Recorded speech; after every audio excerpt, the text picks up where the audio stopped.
What's up everyone, Michael aka Spirit Shard here with an impressions review for Shadow Complex Remastered. This game was originally, I believe, an exclusive for the 360 arcade, but back then, I enjoyed the hell out of it. I loved it. It was probably my favorite arcade game when it released, and it was probably the best one available when it released as well. Although other more advanced titles did release on the arcade, I still think it's one of the best ones on there. However, the developer has been able to actually release it on multiple platforms now, so they're releasing a remastered version, which right now it's available on PC, and it's coming to Xbox One and PS4 at a later date. If you're watching this on the month of release, which is December of 2015, you can actually download this for free, completely free on PC. So go check it out. You don't even need to watch this video to download it. It'll be in the description. Otherwise, if you're watching this after that, I will link it to the Shadow Complex website, which hopefully it stays up, and you'll be able to purchase it there, I believe. So anyways, you'll find links. We're going to check it out. It is a 2D, or 2.5D rather, metrovania shooter game that's kind of set in the semi-futuristic sci-fi game world. So we're going to go ahead and jump into the main adventure. I am a few hours into the game. I think I'm about 2.5 hours into the game. I did spend some time just screwing around, checking out the graphics and stuff like that, and it already started me in a room, so we're gonna shoot stuff. So this is basically how the game works. We're running around, and we are shooting people. So as you can see, I'm using the mouse and keyboard for this, so I'm able to point wherever I want to actually aim there. It controls like you would expect. WASD moves, spacebar jumps. You can use your primary fire, which is gonna be your left click, and then you can also use your secondary fire, which right now I have it set to grenades. Woohoo! I have grenades.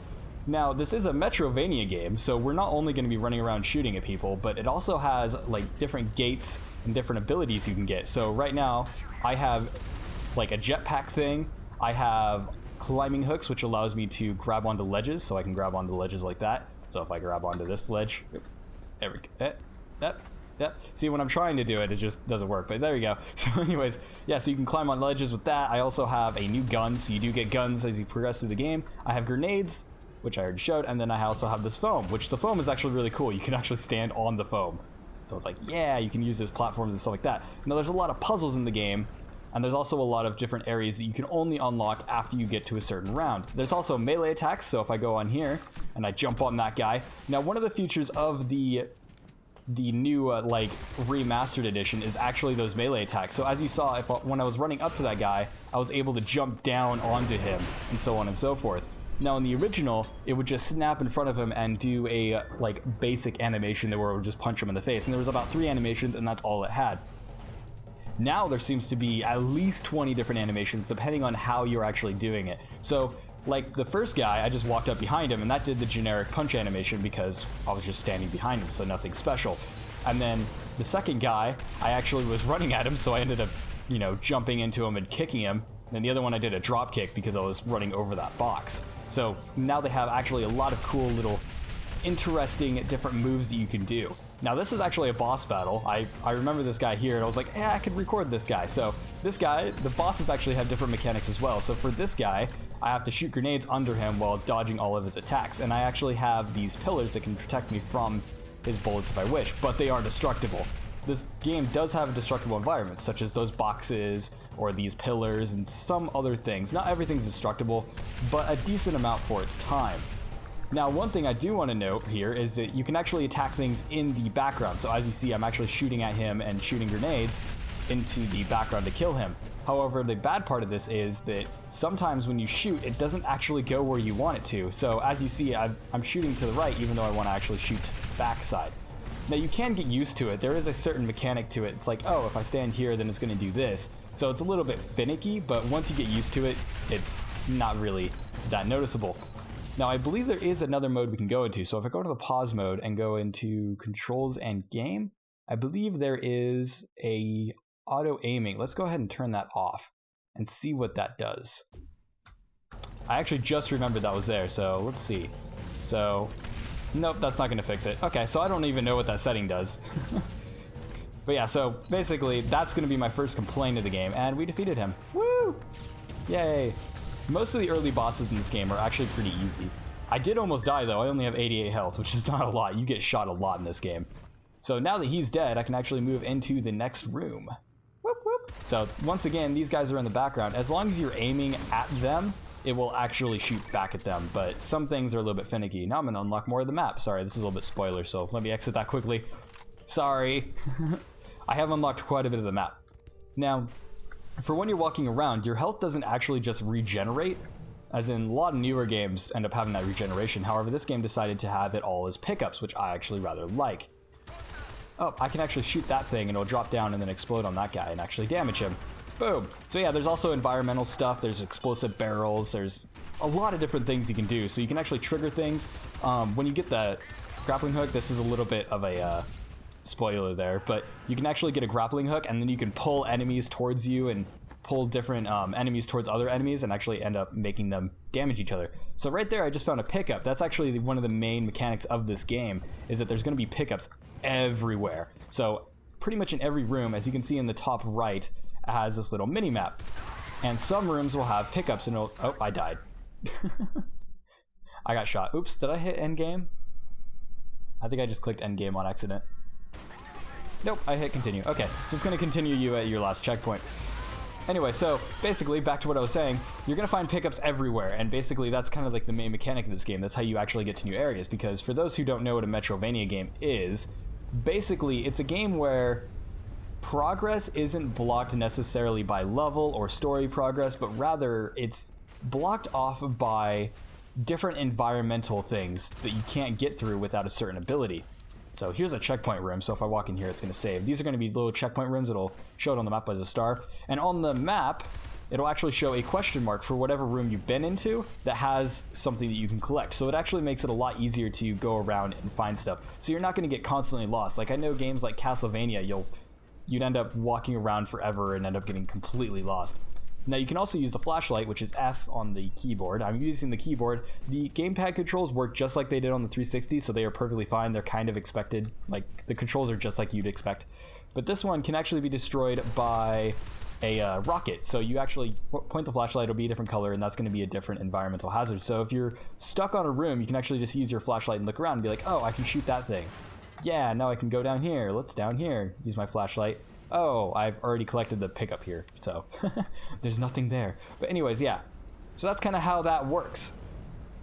So is it any fun? Well, personally, I freaking love it. I love 2D platformers, so I may be a little bit biased on that. However, I find the gameplay to be very smooth. It's very responsive. If you jump, it's, you know, it does exactly what you'd expect it to, which is perfectly what you want in this game. Can I melee attack him? I haven't unlocked the power suit yet, so I'm just going to drop a grenade at his feet. I want to knock him into the heaty thing. There we go. Yay! So, oh. Yeah, I made it. Wait, so where am I supposed to go? Where did I go last time? Sorry, I'm talking and not actually playing very much. Okay, so basically, I need to go fight that boss again. So I'm going to go ahead and skip forward a little bit. Yeah, I'm going to go ahead and skip forward in front of the boss. I apologize for my incompetent death. It happens. You can actually die quite easily in this game. You do take a lot of damage, but also the more health pickups you have, the more health you get. Like, you get 100 health each time you pick up a hiccup. And you start with 100, so you're literally doubling your health. So right now I only have 280 health, which 400 max. But yeah, I'm going to fight this boss, and then I'll be right back after I'm out of this room. And then we'll go and check out the proving grounds and stuff like that. So, BRB.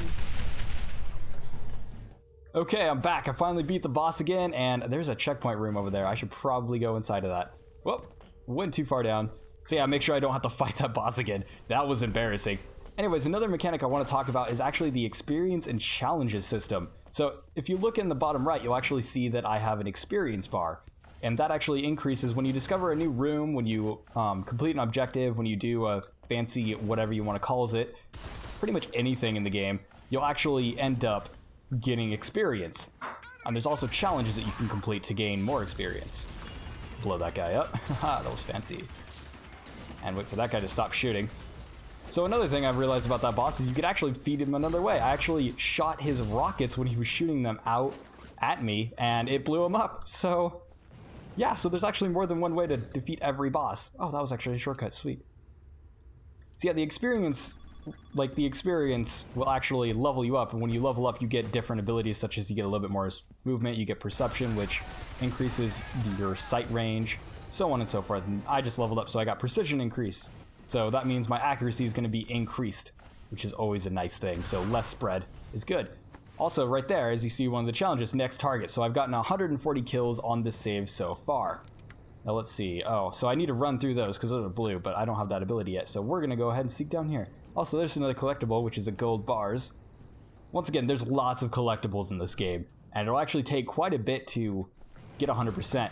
Now, the developer claims that there's about 10 hours of gameplay, and I'm about 2.5 hours in, and I think I'm about 35% through the game in collectibles regards, but I pretty much know where everything's at because I played the hell out of this game. Now we're out of the secret base area, and now we're actually out in the open, so it does have this big open area, but this actually gives me a chance to talk about the graphics a little bit, because that's pretty much what's left. So the sounds good, like the sounds are actually pretty good. The voice acting is not amazing. I don't think we're gonna hear very many of the voices except for the soldiers screaming, which that's okay. Oh, I needed to reload. Don't melee me, you're down. Anyway, so yeah, the voice acting, the sound effects they're what you'd expect. They're pretty good, but the voice acting leaves a little bit to be desired, I think. Like, there's some of the voices to where it's like that line, which is totally not what you would expect. But the visuals of the game have actually held up pretty well, and so they supposedly enhanced it, and if they did a good job on it. It's still not amazing. Ow, that hurt me. It's still not amazing, as in you can still see polygons, you can still see textures. It doesn't look quote-unquote next gen, but at the same time, it never really did to begin with. I mean, it was an arcade game, so it was basically a downloadable title. Now, the game is fairly large now, so I'm assuming what they did is they up-res the textures and maybe a little bit of the other stuff. Now, another thing you can actually do is go underwater, and I actually have a breathing mask that I unlocked, so I can actually stay underwater as long as I want, which is actually really cool. The swimming mechanic's actually pretty nice as well. You can actually go down underwater and find all the secrets and stuff, and there's little robot things like that one, and you can shoot underwater, which breaks logic, but whatever. We're in a sci-fi future world, so who cares? Ooh, drop the health back. I actually need that. So yeah, the water effects, the explosions and stuff like that, they surprisingly held up well, and I believe they did increase some of the effects. It does support DirectX 11 now, which we'll talk about when we go into the settings after this. So yeah, they did a good job, and it still looks good enough to play. Like, it doesn't look perfect. It has its issues, and there are a few visual glitches I've noticed, like little stuttering shadows and things like that. And also, if you try to run the game in like normal full screen, if you hit escape, or at least on my system, if I hit escape, then it'll actually cause my game to close down. So hopefully they fix that. I just shot at that guy way back there. He's like, what? Yeah, I got him. Sweet. So yeah, you can actually shoot all the way back there. So there's some ridiculous stuff. I wish I could disable this depth of field. Maybe I can. I should check that in the options. Anyways, I want to go sneak down on this guy. I want to find another save point possibly and see if I can get to another story point. Yeah, so there's the dynamic stuff. Some of the physics do get crazy. I almost forgot to mention that. So sometimes every once in a while a box will go flying wrong or something like that. I think that might be tied to frame rate. I'm not 100% sure what it originally ran on. I don't think it's tied to frame rate, but it seems like whenever my game is running, it seems to be doing that. Now let's talk about performance before we go ahead and head on to the rest of it. So performance-wise, my game has actually performed pretty dang well. Like, it's an older game. So let me throw up my UI. Oh, I don't have my UI turned on. Okay, so I can't turn on my UI. I will actually do that right now. Hold on one moment. Alright, I'm back, and I turned on my little UI thing that I've started using, so you can actually see it's using quite a bit of my GPU. My GPU is a GTX 660, so it's not the most powerful thing in the world, but it runs this game pretty well, and I've had a few stuttering moments every once in a while, but I think that's mainly due to loading. So I can actually use foam on this one, so I get to show you guys the foam. Stand still. Wahaha. Yeah, we broke it. And then it explodes. Everything explodes in this game. So yeah, it's using quite a bit of my system right now, which is actually a good thing, in my opinion. If it's using a lot of system and running really well, then that means that it's well optimized, and that's kind of what I've expected. It's an Unreal Engine game, and so it is running on an engine, and yeah, it runs pretty flawlessly. I did notice like some flickering of the shadows and things like that happen, but I think that's just because of the way they implemented them, and I don't know if there's any way to actually fix that. It's very, very rare that I'll see them, but it does happen from occasion. Now, I just found a save point, so I'm gonna shoot these guys. I just love playing this game. Oh, here's a turret section. Okay, never mind. So right here, this is another mechanic of the game. There's actual turrets. and so I can't shoot him because I can't aim low enough. That's annoying. But yeah, so there's actually turrets in the game, and you go into this first-person mode and you kind of shoot at things. They don't happen that often. I'm using a foam cannon right now, so I probably should be using the foam. What this will do is it'll actually freeze them like the foam stuff. I'm assuming they have it here for the helicopter, so I can just freeze that. There we go. Now it gets all stuck, and there's a little cutscene. Knocks over them, and then boom! More destruction! Is he gonna go boom? There it goes. Everything blows up. Now I'm still getting shot. That's another complaint, is when you're in cutscenes, you'll still get shot at and stuff like that. You won't take damage until you have control again, but you also have control before you can actually see your character. Anyway, so now that we saw all that happening, I'm gonna actually go back and exit back to the main menu, and we're going to check out the settings. There's actually not a lot of them. And then after the settings, I will check out the proving grounds. Let me go ahead and turn off my overlay. So there we go.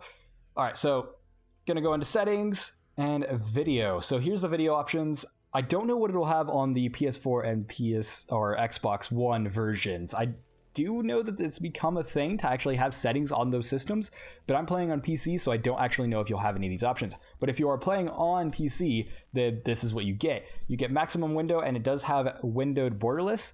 You can also change it to a windowed thing by changing the native resolution, I believe. I'm not 100% sure on that, but I don't think it runs in a windowed mode. For me, I actually have to run it in maximize window, which is borderless windows ring, because, as I mentioned earlier, if you actually play in full screen and I hit escape, it might just be my system, but it actually closes down the game. So do be aware of that. That's probably, if it is a bug that's in the game and it's not specific to my system, then it's most likely that that will get fixed, because that's kind of a big deal, because then you can't actually open the pause menu at all. So that was quite annoying, and it did freeze my game when I did it too, so yeah.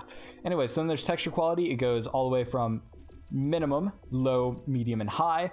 AA mode, which it actually tells you, doesn't tell you what it is, but apparently it's low, medium, high, very high, best quality, and then alternative. I just have it off. You don't need it on. And then I have DirectX 11 enabled. What this does is it enables a depth of field, and that's all it says right there. So I guess that's how they did depth of field. It also supposedly would run better on DirectX 11 as well, but I'm not 100% sure on that, so do not quote me. But that's how you can turn off depth of field. You can just run on DirectX 9 or something like that.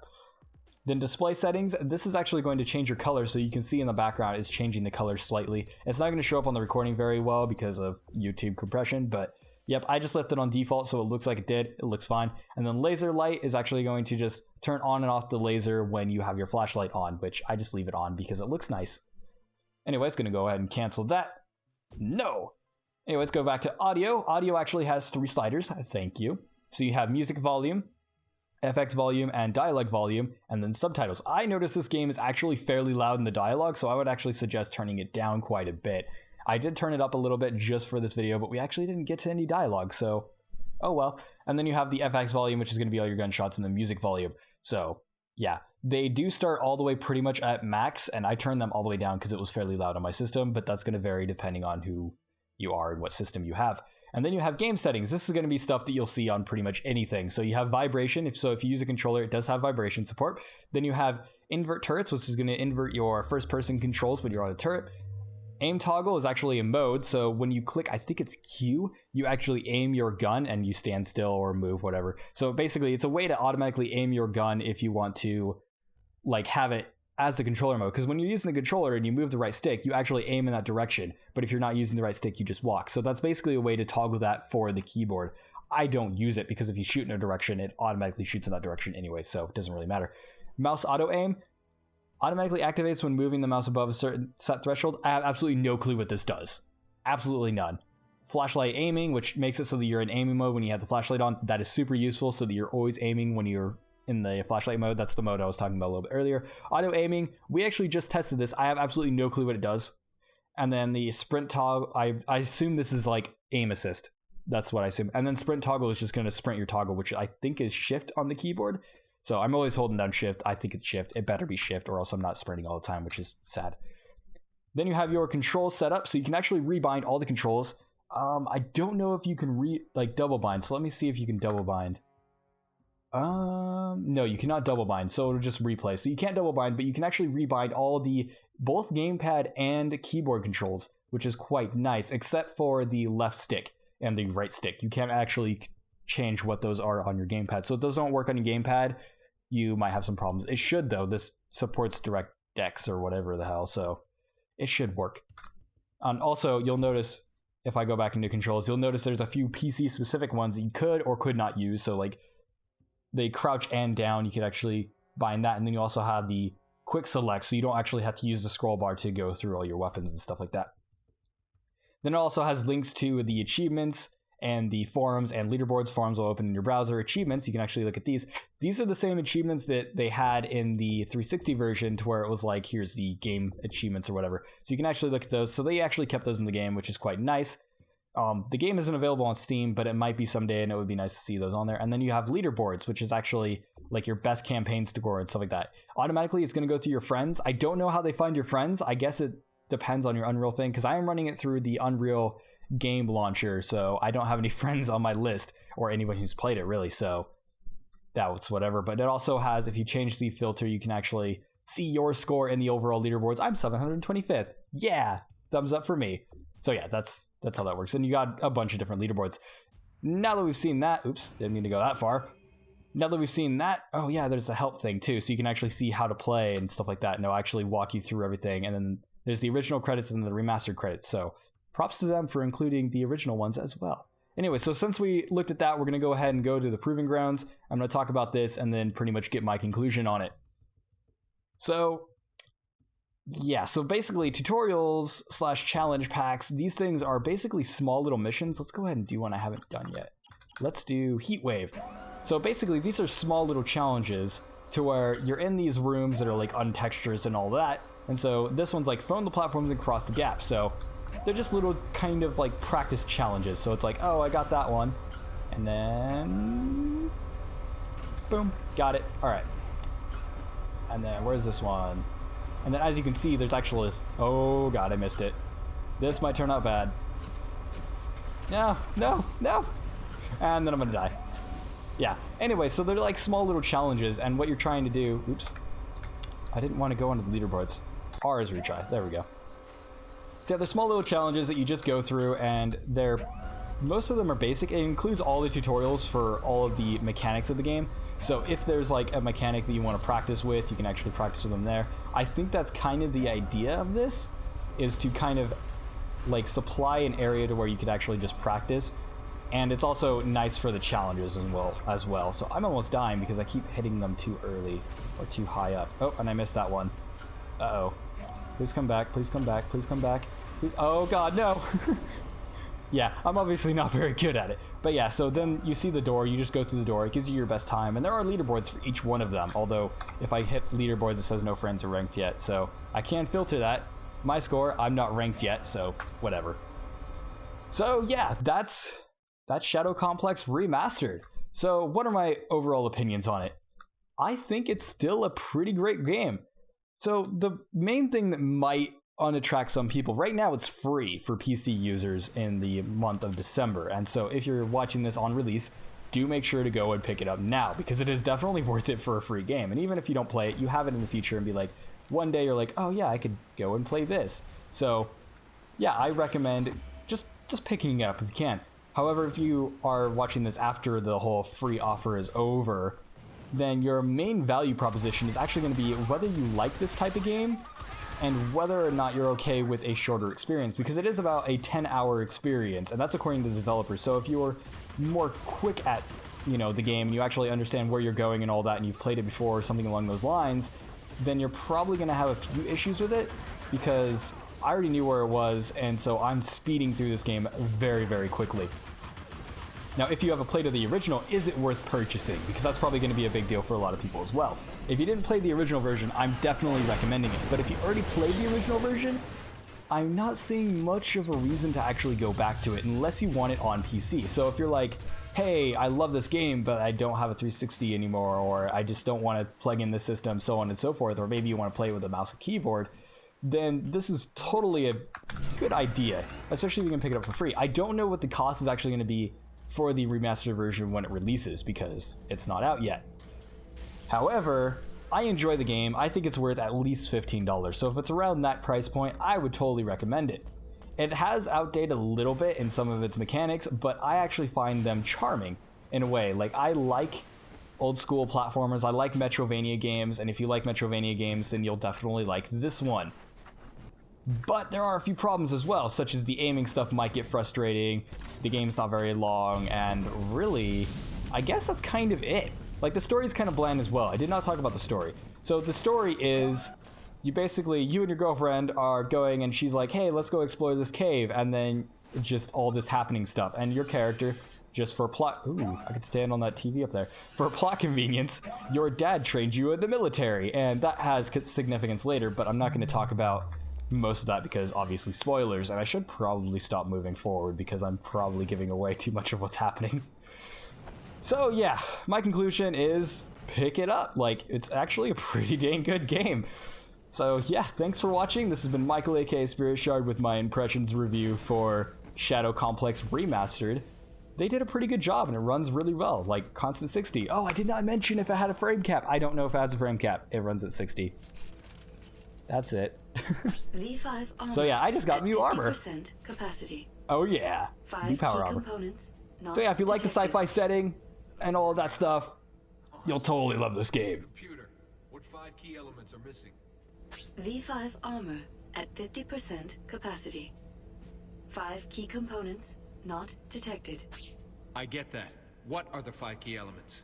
V5 armor at 50%. All right, cool. Anyways, yeah, so we're gonna stop that cutscene. So Never mind. yeah, so that's actually the end. So anyways, once again, thanks for watching. Make sure to like, comment, and subscribe. Make sure to give me feedback on the videos. I'm totally looking for feedback, trying to improve the series, and I'm saying that in every video now. Sooner or later, I gotta stop saying it because everyone's gonna be like, yeah, we know, but whatever. Anyways, yeah, make sure to give me feedback and stuff like that. I'm still trying to solidify the series. I'm doing videos now as unscripted, so I'm just kind of walking into them and talking as I play them, and hopefully that's working. If this video was awesome, then totally give me a thumbs up. And, you know, if there's any other games you want me to check out, or maybe you know of a new game that's coming out, like, oh, like, hey, this new Metrovania game's coming, maybe, you know, you should check it out, because I know you like Metrovania games, and I totally want to know from a fan of the series whether it's good or not. So, you know, totally tell me, and I'll be like, yeah, I can get to it, man. So, once again, thanks for watching. See you guys in the next video.